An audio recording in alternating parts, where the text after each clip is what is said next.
Welcome back to the Cape Copcast, the official podcast of the Cape Coral Police Department. My name is Lisa Greenberg. I'm one of the hosts. And I'm Officer Mercedes Simons. Together we make up the Public Affairs Office, and today we have our boss. Woo! This is Deputy Chief Dana Coston, and we'll let him tell you a little bit about himself. Hi. Well, hi there, ladies. Thank you for having me on. We're so excited to have you on. As you said, I'm Deputy Chief Dana Coston. I oversee the administrative division of the Cape Coral Police Department, which encompasses the Professional Standards Bureau, the Community Services Bureau, and the Communications and Logistical Support Bureau. I also have some other ancillary duties that fall under my umbrella, and that includes the Public Affairs Office. So that is how I ended up being your boss. I don't know that there would be anyone better equipped to be our boss, and we'll get to more on that in just a bit, considering you started the Public Affairs Office at the Cape Coral Police Department. We'll talk more about that in a bit, but I kind of want to walk people through your rise through the ranks here in Cape Coral. Yeah, I started my law enforcement career in 1997. I was a police officer with the Fulton County Police Department in Metro Atlanta. I did my first 3 years as a patrol officer there in high drug, high crime areas during the height of the crack epidemic in the United States. At that time, I was young and newly married, and we decided we wanted to get out of Metro Atlanta. I'm born and raised here in Florida. I'm actually from Tampa. My wife's from Cape Coral. Oh, wow. So when we were looking at coming back to be a little closer to family, and after reviewing options, this looked like the place to go. And Cape Coral really stuck out in my mind as a place that I would want to come and work. I left Fulton County in December of 99, and I began here in January of 2000. That's awesome. Yeah, so when I began here, I did my first couple of years in patrol. I was looking to try to get into some specialties, and I ended up going to our youth services division as a school resource officer. I was an SRO at Calusa Middle School for almost 4 years. And during that time, I became the department's gang specialist. I was part of the multi-agency gang task force here, and my work doing that got me noticed by one of our captains who was over investigations at the time, and he told me that there was a position that I should take a look at, and it was for the Joint Terrorism Task Force. I did about 3 years as a detective assigned to the FBI Joint Terrorism Task Force. But around 2008, I decided, I probably need to focus back on advancement in my career here. I wanted to see what I could do back home at my home agency, so I focused on that, and in 2009, I promoted sergeant. Became a patrol sergeant. And in addition to being a patrol sergeant, I was also a member of our Fraternal Order of Police Lodge 33 executive board, and I was doing social media for the FOP. And around that time, it was a tough backdrop here in Cape Coral. We were the canary in the coal mine with the housing crash. Cape Coral lost over $1 billion of taxable value essentially overnight, and there was a pretty dark time where there was discussion of potential layoffs, and we didn't have any growth, and it was hard. The chief of police at the time was Jay Murphy, and he would always come out on holidays and help relieve the supervisors so that they could maybe run home and have a little time at home. And it was Christmas Eve 2010, and I won't forget it. We were watching a house fire. Someone's Christmas tree, I think, caught fire, and fire department was doing their thing, and we were talking, and he liked what he was seeing that we were doing with the FOP's website and social media, and he said, hey, what would you recommend? And I said, well, I would certainly modernize the police department website. The department didn't have social media. No departments had social media. It was a very, very new thing for police departments to get into.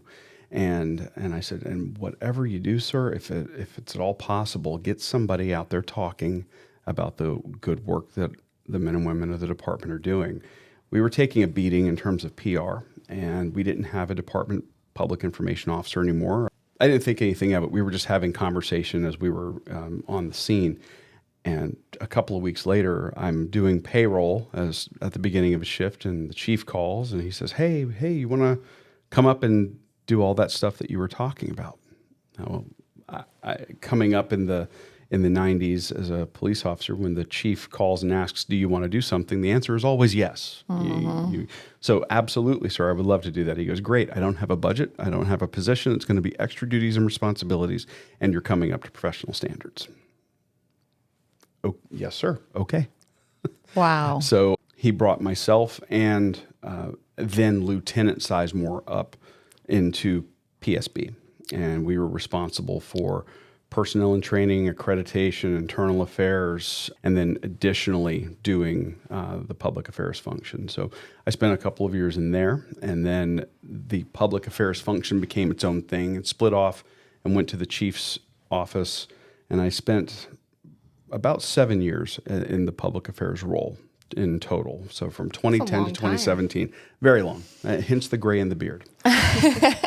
And in 2017, we had to reconstitute our school resource officer unit, and I was asked to help with that. I had promoted to lieutenant in place, but I was one of the few people who had been a school resource officer left in the department. So I spent about a year and a half in community services as a lieutenant. I went down to patrol for a year as watch commander, and then promoted to captain, and then moved back to professional standards, where I spent about 3 years overseeing personnel training, accreditation, internal affairs, and then promoted to deputy chief last year. Whew. Busy. Yes. That's incredible. That is a journey for sure. You got a little bit of a taste of everything in your time. I can say I've been there, done that, got the T-shirt for a lot of things. Yeah. Well, I'm grateful for you for launching public affairs, because I would not be here right now. It's probably pretty crazy to see the growth and the changes that have happened within public affairs from when you started it in 2010-ish until now. It's vastly different. First of all, we're sitting in a dedicated podcast studio in the building. Right. That's insane to me. Yeah. I think it's great. When we started this, it was me and now Chief Sizemore. Basically, we divided the duties. I was responsible for everything behind the scenes, website, social media. He was responsible for being the spokesperson. And the goal was, we're going to let the citizens inside the walls of the PD. And we want to give them a look at the people, the equipment, the cases, and we wanted to tell the story of what we're doing and be as open and transparent as we could possibly be. And that meant we're going to tell you the good, the bad, and the ugly, and we're going to be upfront about it, but we're going to be the ones to tell you and to own it regardless of what it was. So we were given the mission. We wanted a new website, social media presence, and we wanted to have a big splash and a big launch. And we had 90 days to do it. We got the website launched. We got onto social media, Facebook, YouTube, Twitter, and Instagram, and we developed our own processes internally and really got going, and it took off. We were one of the pioneer law enforcement agencies in the country using social media at the time, so much so that I ended up traveling and doing instruction on social media and law enforcement for the Florida Law Enforcement PIO Association. That's awesome. And then doing some joint work with other agencies across the country that were just dipping their toe in the water at that time. And I think that kind of gets into like the goal of the public affairs office is not only to like share what we're doing and tell our story, but to be transparent, because I think that's kind of what people demand at this point. Good, bad, or indifferent, we are subject to the perceptions of law enforcement across the country. And we have an amazing department. We have a tremendous service population here in Cape Coral. We're not immune from crime, and we are a police department of about 400 human beings. There are going to be mistakes made. There are going to be things that are done incorrectly, outside of policy, and sadly, sometimes illegally. I've had every type of news conference you can imagine. From our officers have made amazing saves, they've gotten into and survived lethal force encounters, to where we've had to arrest our own. Mm-hmm. So it's important for us as a agency that relies on public trust to own those things, right. All of them. Celebrate your success, but understand that that's a snapshot in time, because tomorrow you may have something that's going to be like, remember that good thing we told you about? Yeah, we messed up over here. It's important for us as an organization to be upfront when we have a mistake. It's not that we're immune from them, but what did we do once we discovered it?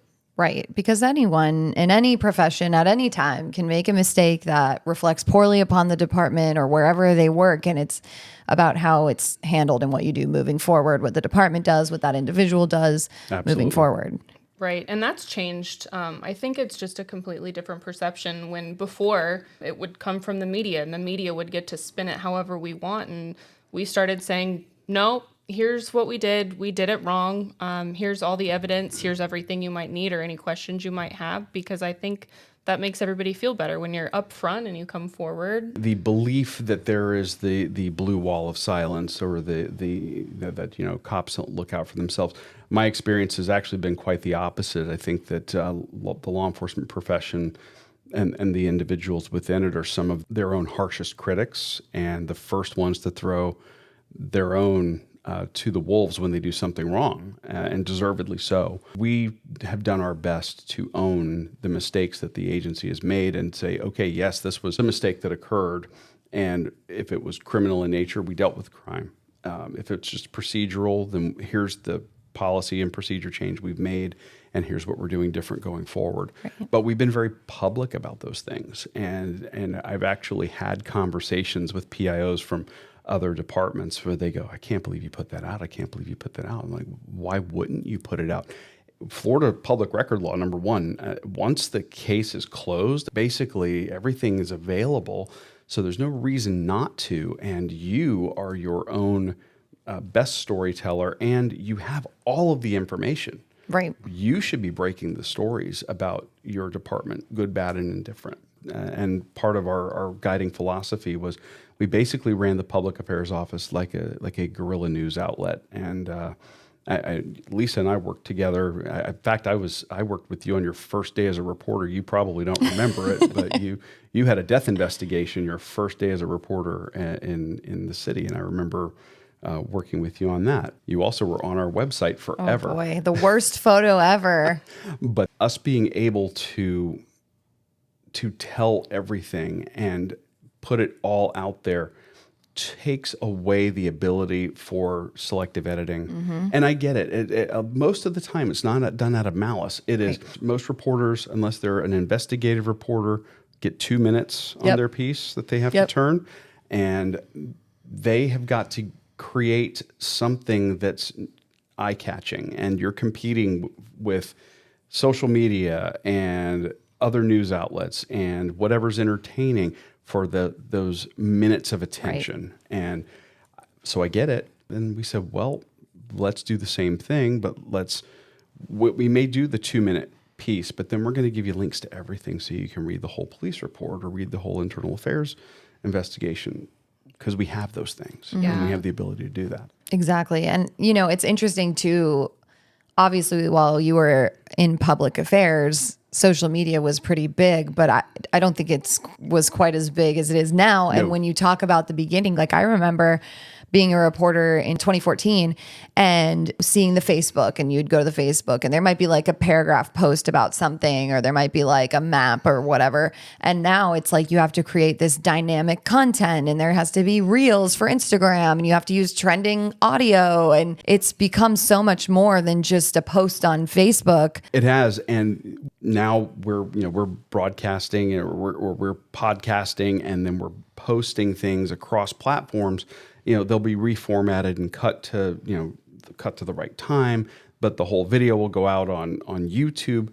That's not something that we had even grown into when I was doing it. And I was a one-man band for a good portion of that 7 years. I ended up with getting a second person in the latter half of my time in there, but it's grown, and it's a function that is crucial so that the citizens know what's happening in their police department.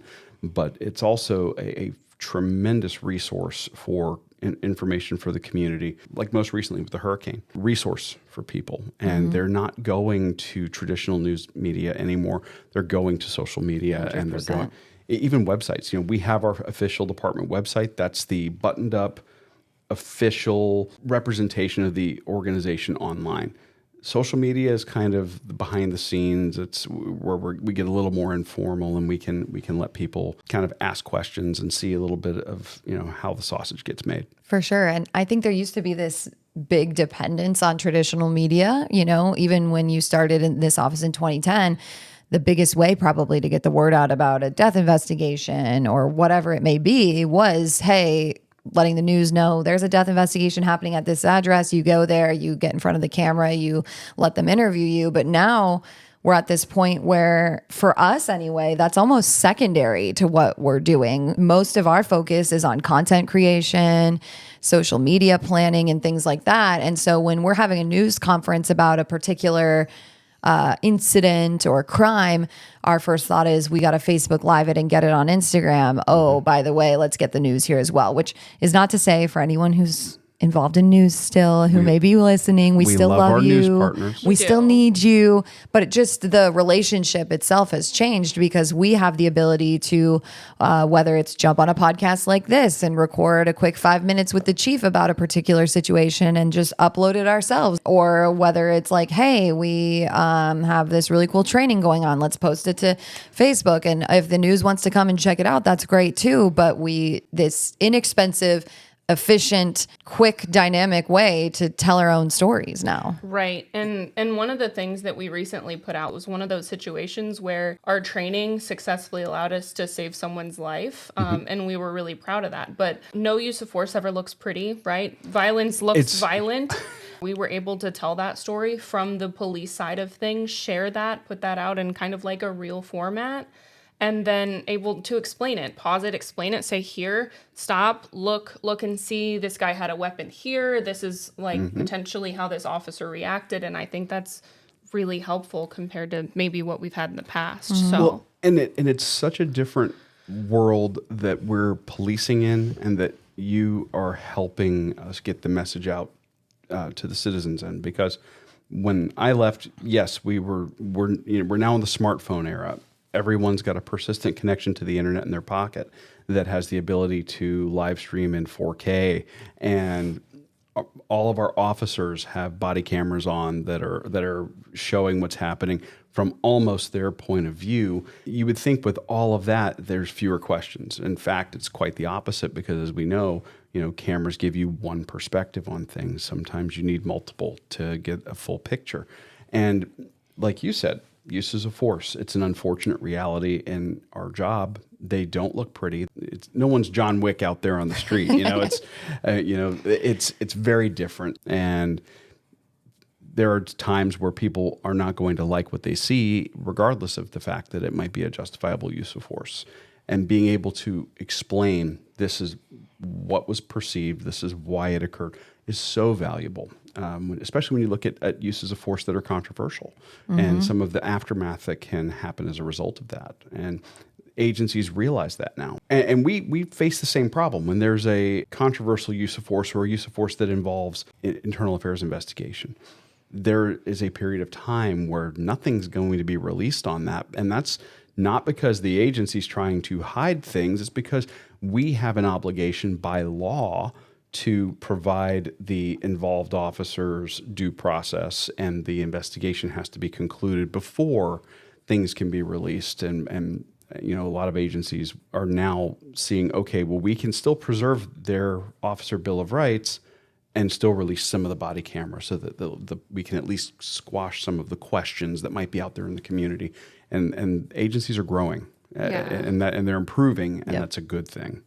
And that's one of those things, like, obviously any form of social media comes with comments, and some of them might not be nice, and people aren't meant to agree. First off, I think we can all see that one person thinks this way and one person thinks this way, and no matter how much they argue back and forth, they're probably just not going to agree. But that's one of those things that through transparency, we keep our comments on, because you're allowed to have your opinion, and your opinion, we might not agree with you, or somebody else might not agree with you, but you can still put that out there. And, we can look at those, and we can interact with people and kind of explain, maybe add this fact and think about this. And then, it kind of makes sense to them. And I think one of the simple things that we talk about is like traffic. They're like, oh, well, like, you guys aren't out there doing anything, and we'll go and we'll post stats from an op that we had that day. And they're like, oh, well, actually, you guys are out there. I see that now.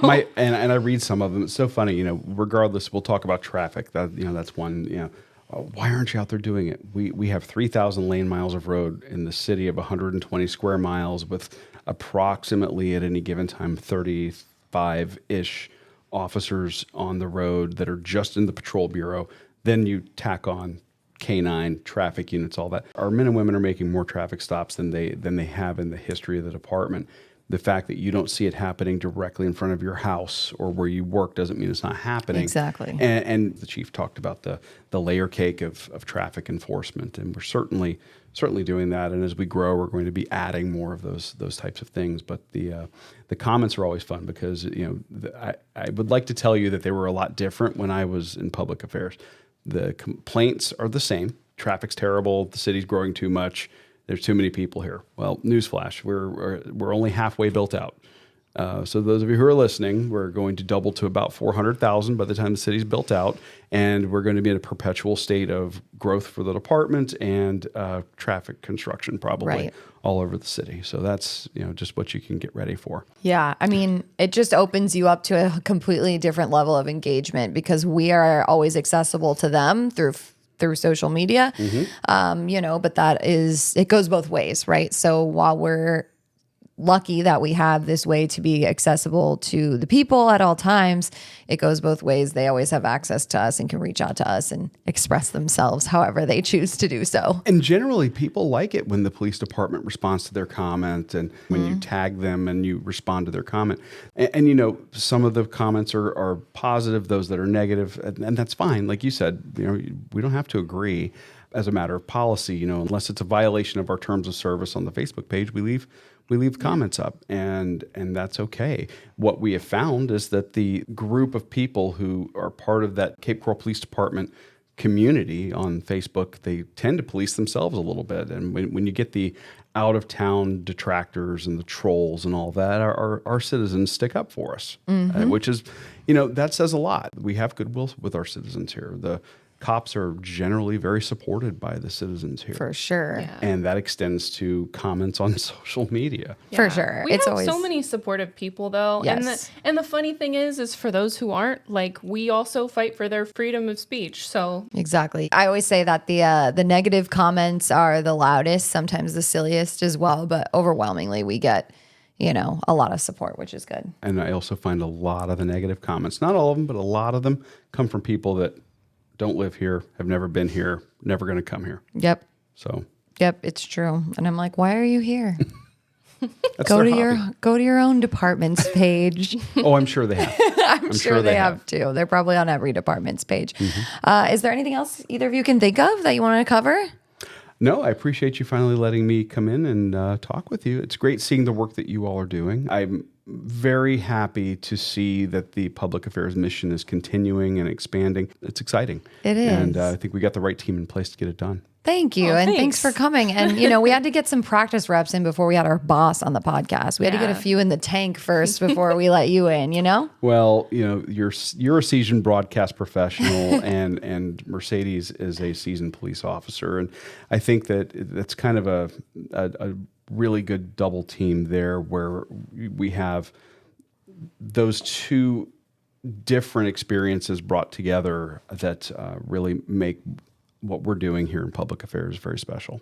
Yeah. Thank you. I'm grateful for sure. Got a good group, a good boss, a good teammate. Yeah, it's a pretty good job when you like coming to work every day, 100%. You have to say that I'm here. Yeah.